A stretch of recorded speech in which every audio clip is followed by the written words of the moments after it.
In today's video, I'm going to teach you how to build split text animations with GSAP and Webflow. Open the Webflow website, hover over your project, and click Open in Webflow. Wait for the designer to finish loading. You should see the home page with the centered heading on the canvas. Click the heading once so it becomes selected. This tells Webflow exactly which element you want to animate.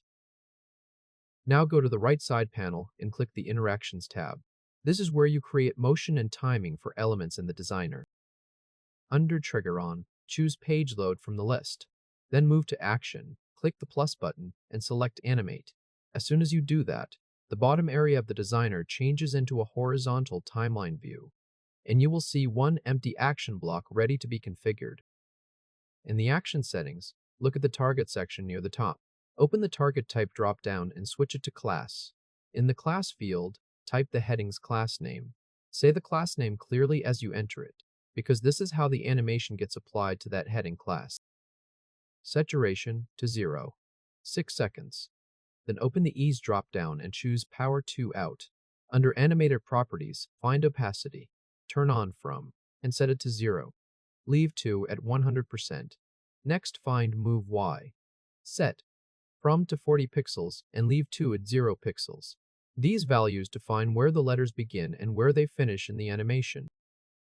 Scroll down to Stagger and open its drop-down.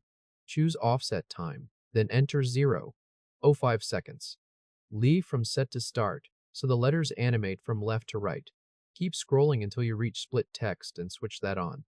In the Split by drop-down, choose Letter. This changes the heading into individual animated letters inside the effect. Go to the horizontal timeline at the bottom of the designer and click Play above the timeline ruler. You will see each letter of the heading fade in and move upward one after another on the canvas preview. When that looks right, go to the top area of the right panel, double-click the action label, and type a descriptive name for the animation so it is easy to identify later. At this point, the split text animation is built and saved in the project, and it will run automatically when the page loads. If this helped, hit like and subscribe for more quick tutorials.